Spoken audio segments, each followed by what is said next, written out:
So I recently purchased this Kobalt 46.1 inch wide tool chest, and I decided I want a pegboard to attach to it, and I haven't been able to find one in that size anywhere.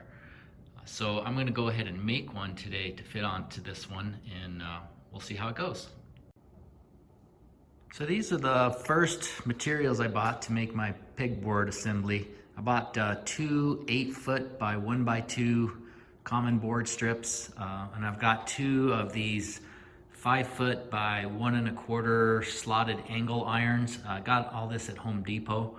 The pegboard here is, I had it cut to size. They offer that service there, so it saved me some time. Otherwise, I would have just cut it to the exact same width as my tool chest.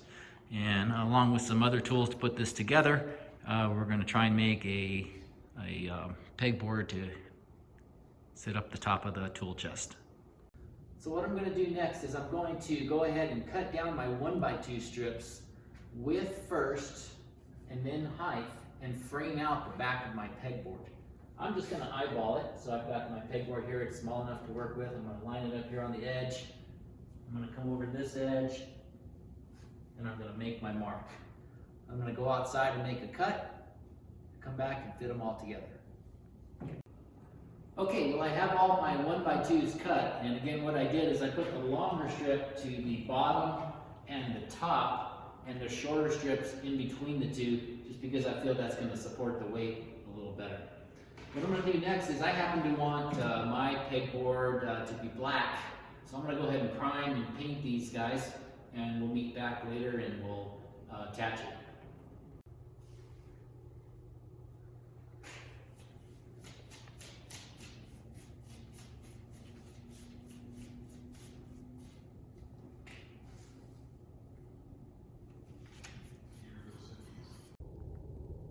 Now for the angle iron, I've prepped it by cleaning it with mineral spirits.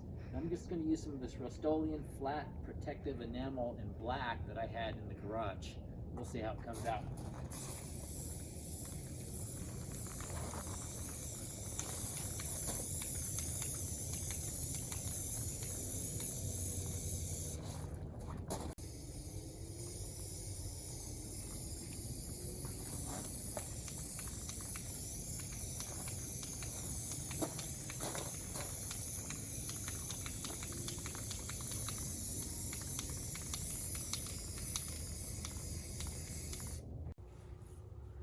Okay, so now that everything's primed, I'm going to go ahead and start painting things black.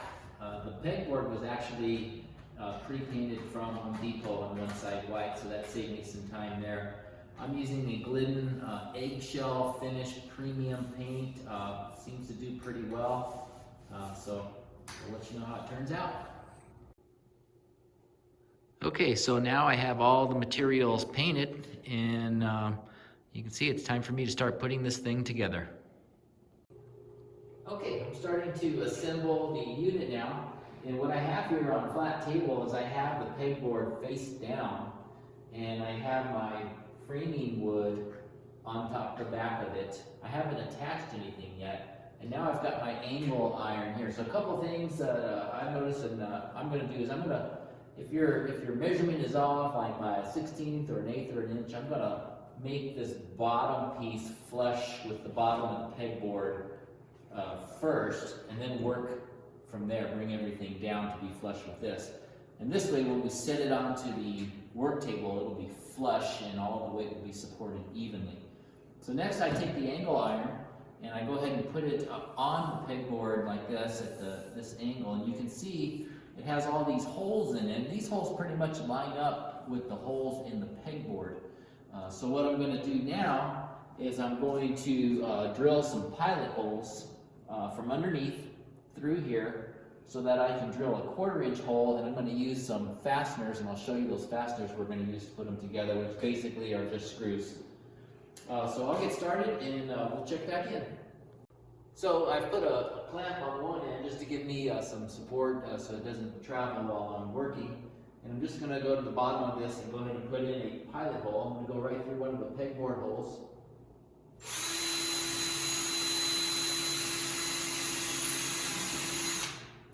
There.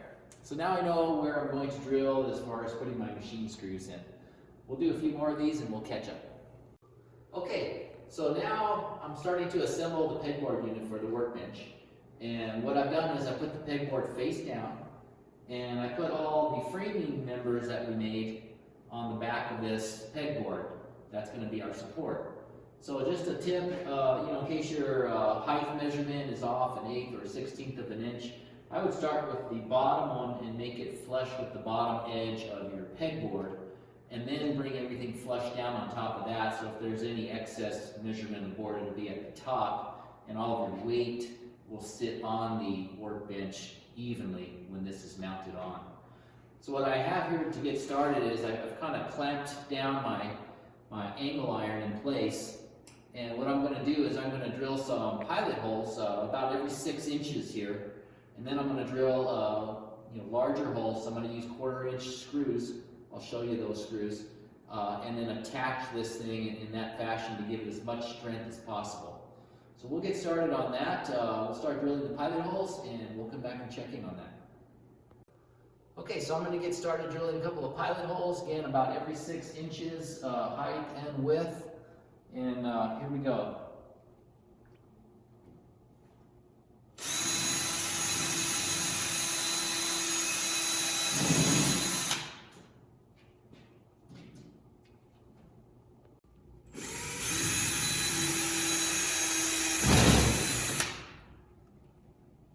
Okay, so since I'm the only person working on this, and I want to tighten this one so that it stays in place so that I can work on the other side without it coming apart, I'm going to go ahead and drill the 1/4 inch size holes now.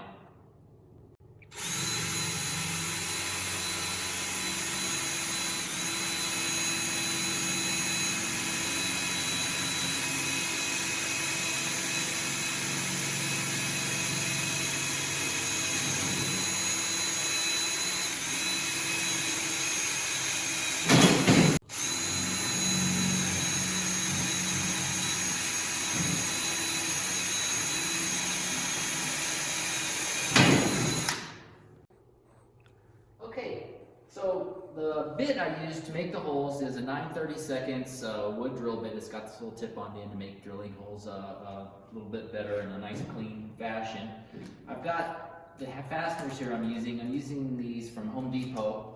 They're 1.5 inch by 1/4 inch machine screws, and this little pack comes with a nut also. I didn't have washers, so I had to buy a pack of washers also. But I'm going to use about 15 or 20 of these, so I bought a few packs of these screws here. I've got my washers. I've got one of the screws already in. You can see I came in from the pegboard side. I used a washer, then I put the screw through, then I used another washer, and then I used the nut. Now your pegboard's going to be a little frayed at the other side because we're drilling from this side. I just did that because it's the easiest to line up the holes that way. And that little frame is going to get covered up for the most part by the washer, and I'm sure we'll touch up paint probably be needed at some point. So I'm going to put in a few more of those and let's see how it goes. So I'll put in another one of those, and again I've got the machine screw here, washer. I chipped away a little bit of the frame, put that in there. I'm going to do another washer on this side, and I'm going to put the nut in and tight for now. So I'm going to put the rest of these in, and we'll come back in. Okay, I've got all my machine screws, washers, and nuts in, and now I'm going to take my socket, and I'm going to go ahead and get these tightened. Pretty much just, in the wrist for right now. I don't want to do anything too tight. You may have to hold that screw at the bottom and then get it tight. Okay, so I've got the side rails attached with the machine screws and the nuts and washers. And I've got the 2 sides done. Now I'm going to do the bottom and the top. I'm going to do 3 screws bottom, 3 screws top, approximately 1 foot apart. If you take a look at the pegboard at this point and take a look, you'll see, you notice the screws, you notice some chipping where I had a clamp and stuff. I'm going to touch that up afterwards. I'll probably do the screws, touch those up in black also. But just to give you an idea, I'm going to go ahead and do my holes here, here, and here, and I'm going to go ahead and get those screws fastened up, and then we'll get to the exciting part of mounting it, which another challenge we have is we have to notch out a little bit of this angle iron because we've got some screws for the actual sidebar of the tool chest. So we'll get to that when we come back. Okay, we're back and we have the pegboard assembly pretty much complete. You can see there's some touch up that's going to need to be done, so we'll take care of that. But what I want to tackle next is that it sits perfect on that side. It's sitting flush because the angle iron is just flush to the corner. But on this side, if you take a look at this bar over here, the escutcheon to the bar gets in the way, and this whole bar is in the way, so it can't really come over as far as it needs to. So what I'm going to do is I'm going to go ahead and mark this angle iron here, and then I'm going to notch it out, and we'll show you how we do that. So we'll come back soon. Okay, I've got one notch cut in one side of the angle iron, and now I'm going to do the second side.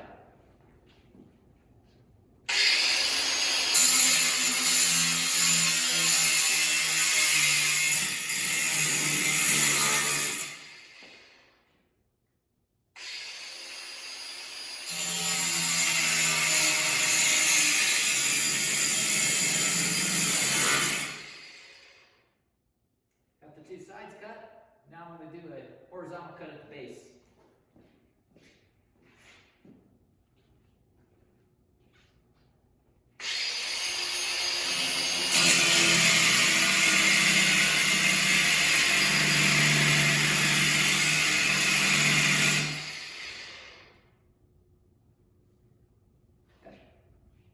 Okay, so I've got my notch cut, and you can see that where I've cut the notch, now it fits over the escutcheon for this handle, so it won't interfere with that anymore. I'm just going to take off my cutting blade now off my grinder and put on my grinding blade and just kind of smooth out these edges so they're not sharp and don't hurt anybody. If you look at this side, I've notched this side also, just in case I ever want to switch handles to the other side of the machine. It's already done. Okay, so now I've taken off my cutting blade and I've put on my grinding blade and just kind of smooth out those edges a little bit.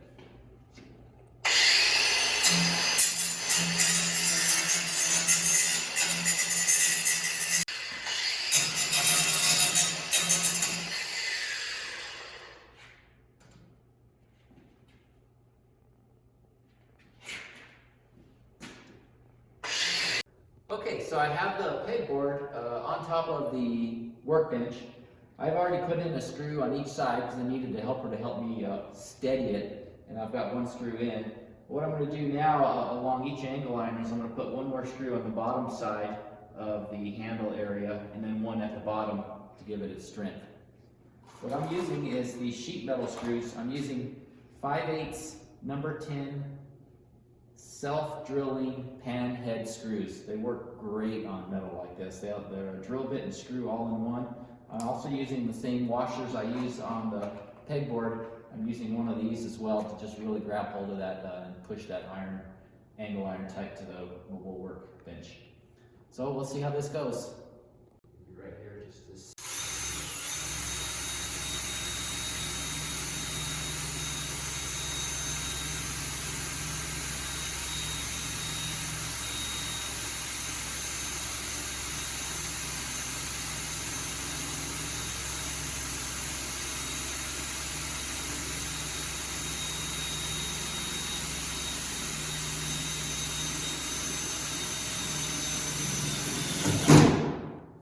Go in.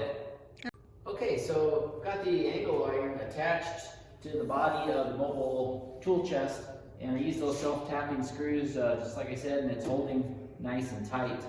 Last thing I'm going to do is I discovered when I went back and tightened all these bolts again that these stick out a little too far for my taste because this is going to go pretty close to the wall and I don't want it poking holes in the wall. So I've already done one here. I'm going to take my grinder again with the cutting wheel, and I'm going to cut off a bolt head, or the end of the bolt, just like this.